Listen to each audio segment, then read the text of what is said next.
I was standing in the middle of my living room when she said it. The desk lamp threw a soft gold across the brick wall, and outside my window, Chicago glittered like spilled coins. Adeline had just walked in, blonde hair loose, a cream silk dress moving quietly around her. I kept my distance. Marcus, my roommate, isn't home tonight.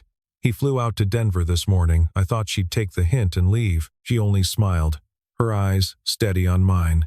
Good. Then I'll stay here tonight. A small silver key clinked inside her handbag, a key I had never given her. Let me back up. 3 months, really, is where this begins, though the truth of it started long before I ever noticed. My name is Elias Whitman. I'm 39 years old, a structural engineer at a small firm in the West Loop. I've lived in Chicago most of my adult life. 2 years ago, my wife left me. Her name was Vanessa Kane, and she told me on a Tuesday evening, standing in our kitchen with her coat already on, that I was too quiet, too dull, that being married to me felt like living inside a library that had forgotten how to make noise. We didn't have children. We didn't have much of anything to divide, really, except a house in Lincoln Park and a shared silence that had grown too heavy to carry between us. After the divorce, I moved into a 4th-floor loft in Fulton Market with Marcus Delaney, my best friend from Purdue. Marcus is an architect, one of those tall, loud, warm people who fills a room without meaning to. He travels constantly, and for long stretches the apartment belongs only to me. I fell into a rhythm I liked. Black coffee at Intelligentsia downstairs every morning. Long walks along the river at night. Weekends bent over a 1968 Camaro in a rented garage in Pilsen, my hands stained with grease and my mind pleasantly empty. I wasn't dating. I didn't want to. I had learned my lesson, or so I told myself. Then, 3 months before that night, Marcus introduced me to Adeline Vervain. She was 35, the owner of a small florist shop 2 buildings down from my office, called Fern and Vellum. She was the cousin, Marcus said, of a woman he used to date years ago. He'd known her socially for a long time. That first meeting was at a rooftop barbecue in early June, and I remember her because she didn't try. She didn't laugh too loudly. She didn't ask what I did for a living in that hungry way people do at parties. She asked instead about the bridge I was working on, the old Wells Street lift bridge, and she listened as if I were telling her something important instead of something dry. After that, I kept running into her. At Marcus's engagement party, which he ended up missing because of a flight delay out of Minneapolis, at Duke's, the whiskey bar on Randolph, where a few of us gathered on Thursdays after work. Every single time, she ended up near me. Every single time, she wanted to hear about the bridge, about the stresses inside the steel, about the way old iron behaved when the temperature dropped below freezing. She laughed at jokes that weren't funny. She remembered the name of my dog from when I was 7. I thought she was being polite. Marcus teased me once, on a walk home along Randolph. She asks about you a lot, Eli. Just so you know. I shrugged him off. I'm not good at that anymore, I said. Vanessa taught me enough of a lesson to last a while. He didn't push. He knew when to leave a door closed. The office smelled of blueprint paper and burnt coffee. The L train rattled across the elevated line outside my window every 7 minutes, and I had stopped hearing it years ago. On the nights I saw Adeline, I noticed she always carried a faint scent of magnolia, warm and clean, as if she'd stepped out of a garden nobody else could see. Once, at Duke's on a Thursday in August, she left a small silver key on the bar next to her empty glass. I picked it up meaning to hand it back, then got pulled into a conversation about foundation loads, and by the time I remembered the key, she was already gone. I slid it into my wallet and told myself I would return it the next time I saw her. Weeks passed. I forgot. That key stayed in my wallet, quiet as a promise I hadn't meant to make, which is why, when the buzzer rang that night 3 months later and I heard her voice on the intercom, I told myself she was probably here for Marcus. He'd mentioned her a few times that week. It made sense in the way that only obvious lies make sense. I let her in without thinking twice. She stepped into the apartment slowly, the way someone enters a room they've been imagining for a very long time. She set her overnight bag on the gray sofa and looked around the loft like she was memorizing it, or maybe checking her memory against the real thing. She said her apartment in Wicker Park had a burst pipe under the kitchen sink, that the plumber couldn't come out until morning, that Marcus had told her earlier in the week to just head straight to our place if she ever needed anywhere to go. She said it easily, without stumbling, and I believed her because I had no reason not to. I asked if she wanted me to take her bag. She said no, that she'd only be a night, that she didn't want to be any trouble. Then she took off her coat and folded it neatly over the arm of the sofa like she had done it 100 times before. I put a kettle on. Chamomile, because she asked for chamomile, and I had a box in the back of the cabinet that Vanessa had left behind 2 years ago. Adeline curled up on the sofa with her knees drawn to her chest and watched me move through my own kitchen. Her eyes were unreadable. Not calculating, not shy. Something in between, like she was taking careful notes on a book she'd already read. I could feel her watching my hands, the way I opened the cabinet, the way I turned the burner down before it whistled. I hadn't been watched like that in a long time. We talked. She asked about the Wells Street Bridge, and I told her about the retrofit, the way the counterweights had been drifting a hair out of tolerance for decades, the way we were shoring up the trunnions without ever shutting the span down. She leaned forward as I explained it, her mug cupped in both hands. She asked follow-up questions that were sharper than they had any right to be, questions that suggested she had been reading about lift bridges on her own time, questions no polite stranger would ever think to ask. She wanted to know how the operator's tower stayed level. She wanted to know how you tested a bridge for fatigue without ever taking it out of service. She wanted to know how it felt to have your own name on a structure 100 years older than you. I answered all of it. I heard my own voice getting warmer, more animated, the way it used to be at dinner parties when I was still married to somebody who wanted me at them. When I mentioned the divorce, almost by accident, she didn't flinch or offer the practiced pity I had learned to hate over the last 2 years. She only nodded once, slowly, like she had been expecting the sentence for some time. She didn't see you, she said. That was her failure, not yours. I looked at her over the rim of my mug and forgot for a moment what I had been about to say. She asked about my father. Nobody asked about my father anymore. Most people had learned it was a subject that ended conversations, and they had stopped bringing him up out of kindness. Adeline asked. She asked what he had done for a living, what he had been like, what he had taught me about being a man. I told her he had been a high school shop teacher for 31 years in Rockford, that he had built the workbench I still used in the Pilsen garage, that he had died on a Wednesday afternoon while cleaning gutters at his own house. She did not interrupt me once. When I finished, she just said, "He sounds like he was a good one." That was all, and somehow it was the most I had been given in 2 years. I noticed things then, small things, the kind of things a person should not know on a first real visit to somebody's home. She didn't ask if I took sugar in my tea. She poured her own and slid mine across the counter untouched, black, the way I preferred it. She kept the overhead light off and used the lamp beside the sofa instead. And when I mentioned offhand that Marcus's brother had brought a cat over once, she said, "Right, you're allergic." Before I could finish the sentence, she knew I read at the kitchen table instead of the sofa. She knew I liked my windows open even in October. She hadn't been in this apartment before, not once, not that I knew of, but she moved through it as if she had already lived here 100 times inside her own head. I filed it away for later and refilled her tea. She asked about Marcus, where he was, how long, when he'd be back. The tone was too even. The way you ask a question when you already know the answer, and you're checking whether the other person will lie to you. I told her 3 days, Denver, a hospital expansion job on the north side of the city. She nodded like a chess player confirming a piece on the board. She sipped her tea. Outside, the mist thickened into a slow rain, and the window began to hold the reflection of the room instead of the street beyond it. And I could see the two of us in it, sitting 3 feet apart on a gray sofa, looking like a couple in a photograph nobody had taken yet. My phone buzzed on the kitchen counter. A text from Marcus. "Adeline, get there okay? Don't send her home tonight, all right?" I read it twice.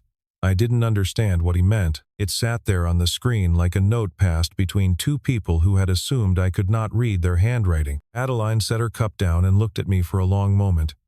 "Have you ever wondered," she said, "why Marcus introduced me to you in the first place?" "Because you're the cousin of his ex-girlfriend," I said. She almost smiled, just the corner of her mouth. "That's the reason Marcus told you. That isn't the real reason." I didn't answer. I couldn't. She stood up and walked to the window. and rested her palm against the cold glass, and outside the rain was falling in a thin, hesitant mist that made the street lamps look like they were breathing. The lamp beside the sofa threw a soft yellow onto her hair, and that was when I saw it. A thin silver chain around her neck, and hanging from it, catching the lamplight, a small silver key, identical to the one I'd been carrying in my wallet for weeks. I opened the wallet. My fingers didn't quite work right. I laid the key on the coffee table beside her tea, and the small clink of metal on wood was the loudest sound in the room. Same shape, same worn edge, same tiny nick at the base of the bow, where it had been cut on a machine that had probably cut 100 just like it. My chest tightened until I could feel my pulse against my collar. 2 keys, 1 story, and I did not know the story yet. I did not want to know it. I wanted to know it more than anything I had wanted in 2 years. I understood, in a slow, terrible way, what the key on her necklace was. It was the spare to this apartment, the one I had given Marcus a year ago, in case one of us ever locked ourselves out, the one Marcus had, apparently, at some point, given to her, and she had been wearing it around her neck ever since, waiting. She turned around slowly. Her eyes were rimmed red, but she was smiling, and it was the strangest, softest, most patient smile I had ever seen on a person. "I'll take the sofa tonight," she said. "You don't have to worry about anything." I nodded, because I could not think of what else to do. I walked to my bedroom and closed the door, and I sat on the edge of the bed for a long time, listening to her breathe on the other side of the wall. I heard her shift once. I heard the small metallic sound of the key turning against the chain at her throat, and for the first time in 2 years, the apartment did not feel empty. That was the thing that scared me most. Because I had made peace with empty, I had built a whole life around empty. And now, in a single evening, somebody had walked into it and made it warm without asking my permission. And I did not know whether I was supposed to be grateful or afraid. The doorbell rang at 7:42 the next morning. I know because I looked at the clock and thought, of course, whoever it is, of course it's now. I opened the door in a t-shirt and jeans, my hair still wet from the shower, and Vanessa was standing there with a Chanel bag on one shoulder and a smile she must have practiced in the elevator mirror on the way up. 2 years since I had last seen her. She had dyed her hair a shade darker, closer to chestnut than the blonde she used to wear. Her lipstick was the same red she used to wear on nights when she wanted to be looked at across a room.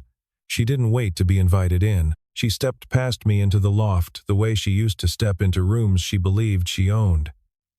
Her eyes moved across the space in one long practiced sweep. The overnight bag on the sofa, the 2 mugs on the coffee table, one still half full, the blanket folded at the wrong end of the couch. She saw all of it in a single breath, and I watched the calculation happen behind her eyes. "Oh, Eli," she said, in that silk voice I remembered too well. "You have company." I didn't answer. She held out a small velvet pouch. "I brought you some things," she said. "The old wedding band, your grandfather's watch.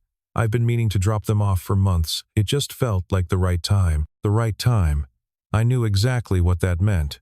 Somebody had told her. One of her friends, the tall one with the loud laugh, had seen me at Duke's the week before, had watched me lean toward Adeline at the bar, had reported it back over brunch on Sunday. Vanessa did not drop things off. Vanessa staged appearances. She always had. She was doing it now, in my own doorway, and part of me was almost impressed at how little she had changed. I heard the bathroom door open behind me. Adeline stepped out, her hair damp, wearing the oversized gray sweater I had handed her that morning, because her dress was folded away in her bag. She saw Vanessa and stopped moving mid-step. For a second, nobody in the room breathed. Vanessa's smile sharpened at the edges. "Adeline Vervain," she said, slowly, tasting the name like a wine she'd been saving. "The florist." "Yes, I know you." Her eyes flicked to mine, then back to Adeline. "You were asking around about Eli before I signed the divorce papers, weren't you?" Adeline did not deny it. She looked at me instead, and her eyes were asking me to understand something she hadn't yet said out loud. My skin went cold from the inside out, like somebody had opened a window I couldn't see. Vanessa turned to me. She had that expression I had once loved and later learned to fear, the one that meant she was about to enjoy herself at somebody else's expense. You didn't know, she said. It wasn't a question. You didn't know she bought the arrangement for your father's funeral. Did you? Not the family. Not your aunt. Her. She placed the order 2 days after the obituary ran in the Tribune. She stood at the back of the church during the service. My cousin Rachel saw her there, cried the whole way through. Left before the reception even started. The room tilted a little. I remembered white lilies at the front of the church. I remembered thinking they were from my aunt in Ohio. I remembered them being the only arrangement I had actually liked, because they were the only ones that felt private, that felt like grief and not display. She's been asking Marcus about you for 1.5 years, Vanessa went on. Her voice was almost bored now, the way she used to sound when she was winning an argument at dinner. Every single time she saw him, what you were reading, where you were eating on Tuesday nights, whether you were getting over me. She didn't run into you by accident at that barbecue, Eli. She engineered every one of those meetings, every drink at Duke's, every conversation about your bridge. She has been arranging your life around herself for 1.5 years, and you didn't notice a single thing, because you never notice a single thing. That is the great tragedy of you, honey. You never notice until it is too late. I heard Adeline exhale behind me, a small, defeated sound, like somebody letting the air out of a lung they had been holding for months. Is that true? I said. My voice came out flatter than I had meant it to. I did not turn around to look at her. I couldn't. I was still watching Vanessa, watching the way she was watching me, watching her enjoy the small piece of theater she had come here to perform. Yes, Adeline said quietly, from behind me, but not the way she's saying it, not even close to the way she's saying it. Vanessa laughed once, a short bright sound that had no warmth in it. There's no other way to say it, sweetheart. You stalked my husband while he was still my husband, then you moved in the moment he was broken enough to let you. She turned back to me. I came here to give you your watch back. I'll leave now, but you should know what she is before you decide she's the answer to anything. She reached into her bag and set the velvet pouch on the coffee table. The wedding band fell out with a small, dull sound against the wood and rolled a 1/2 inch and stopped. She looked at me one last time, her eyes softer for exactly a heartbeat before they hardened again into the expression I remembered from the last day of our marriage. You always pick the wrong person, Eli, she said. You just don't figure it out fast enough. She left. The door clicked shut behind her, and the smell of her perfume, heavy and floral in a way that had nothing to do with real flowers, hung in the air like a stain that would need airing out. I could hear Adeline breathing in the silence behind me. Small, careful breaths, the way you breathe when you are trying very hard not to cry in front of somebody. I stood with my back to her for a long time. I looked at the wedding band on the table, at the silver key beside it, both catching the morning light in different ways, one dull and one bright. I thought about my father's funeral, about how alone I had felt at the back of that church even with a wife next to me, how I had looked out over the pews and not really seen anyone. I thought about Adeline standing somewhere in the back of that same room, crying for a man who had never spoken to her, and I could not decide whether it was the most unsettling thing I had ever heard or the most tender. I turned around. She was standing very still in the middle of the loft, her hand closed around the silver key at her throat, holding it like it was the only solid thing in the room. Her eyes were bright, but she wasn't blinking. She was waiting for me to speak first, and I understood, in that moment, that she had been waiting to be seen for a very long time. How long have you loved me? I asked.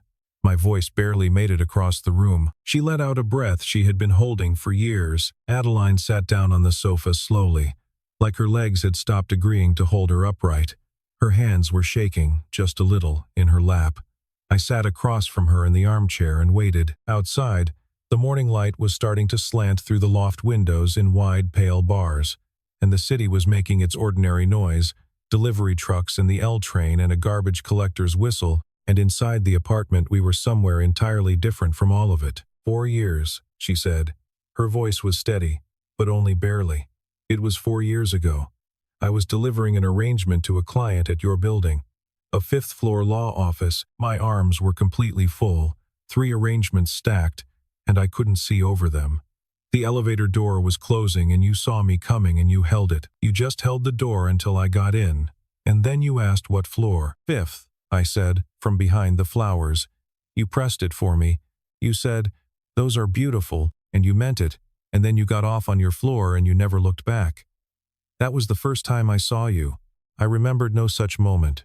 I remembered no such day, and that, somehow, made it worse, that I had been kind for 3 seconds 4 years ago, and forgotten it before I reached my desk, and a woman had built the geography of her heart around it. I saw you again about a year later, she said, at your father's funeral. I read the notice in the paper.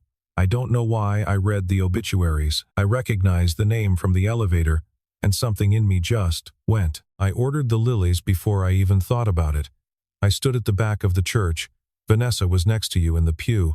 I saw the way she was holding your hand. She wasn't holding it. She was just letting you hold hers. Her voice cracked softly, and she pressed the back of her wrist against her mouth for a second. I knew then that she was somewhere else already. I could see it from the back of a church I had no right to be in. I wanted to walk up the aisle and stand next to you, and I knew that would be insane.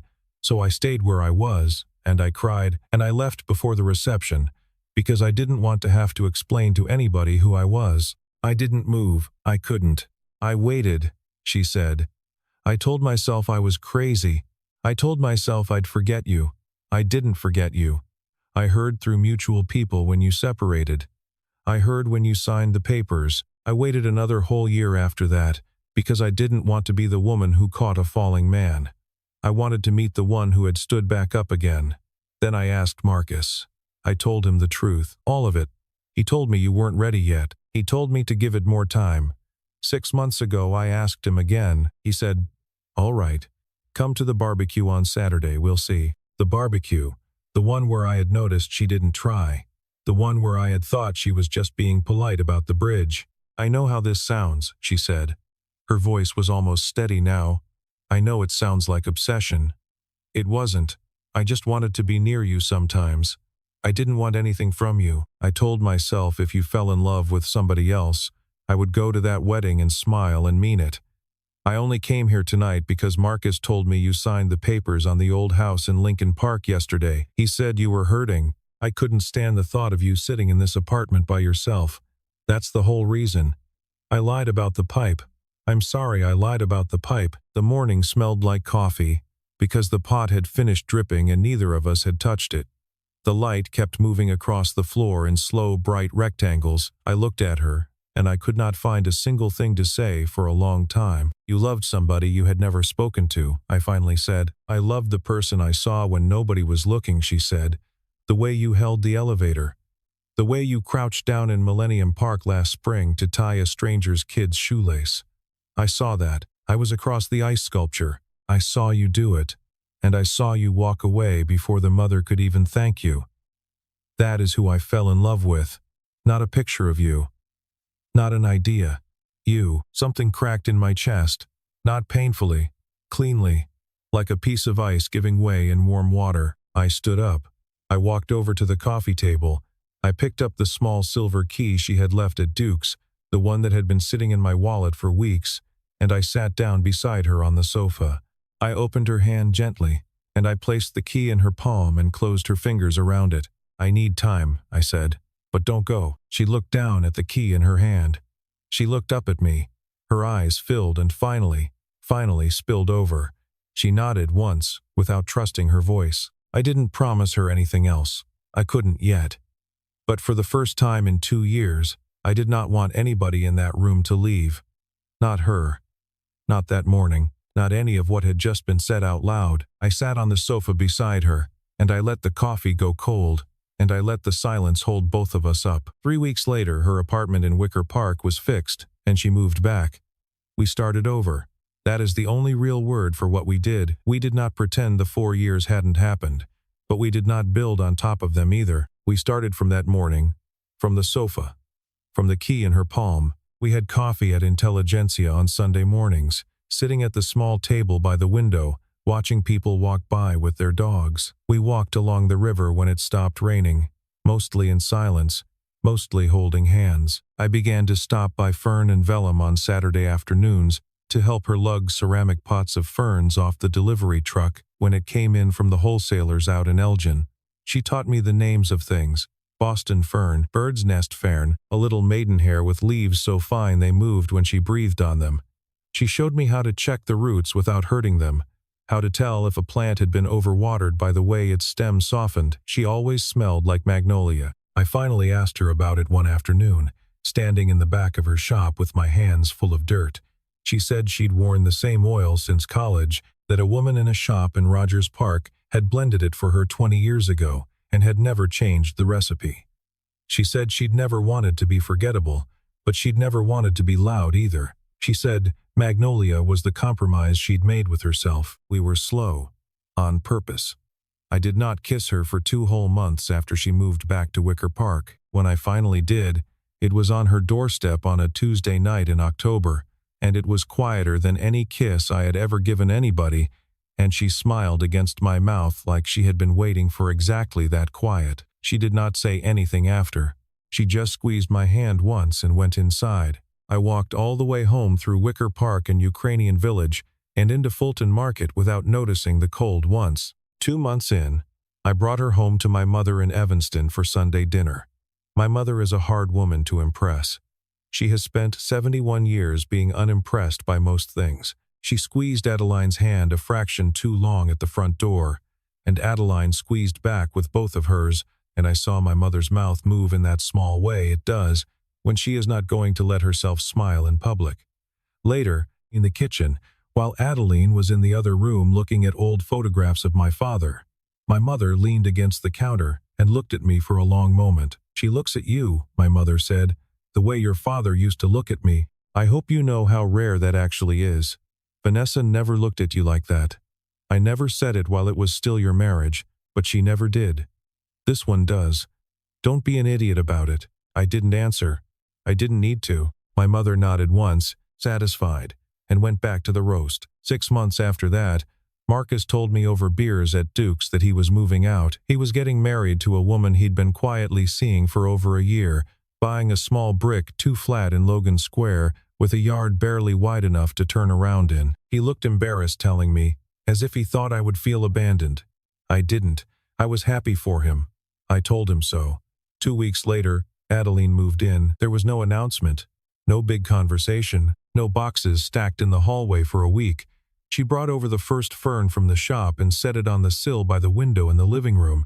She hung her coat next to mine by the door. The small silver key ended up in a ceramic bowl on the kitchen counter, along with the mail keys and the mailbox keys and the storage unit keys and my car keys.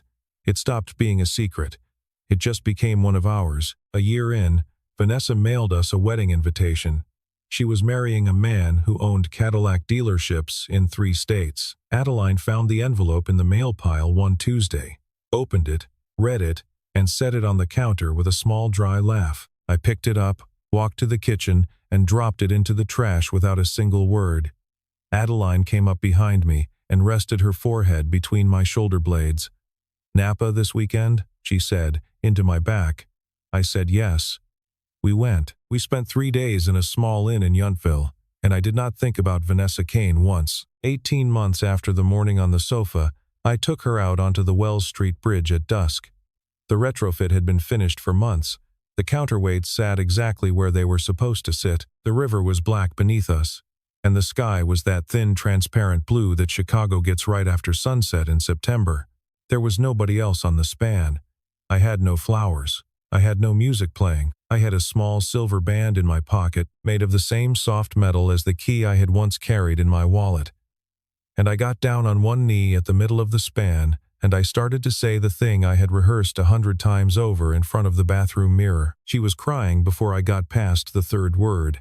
She nodded before I got to the last one. One night, months later, she asked me quietly, her cheek on my chest in the dark, "Do you ever regret it? That I came over that night?" I pulled her against me a little tighter. "The only thing I regret," I said, "is that it took me 4 years to open the door." "I don't need you to love me a lot," she said, small and steady into my shirt.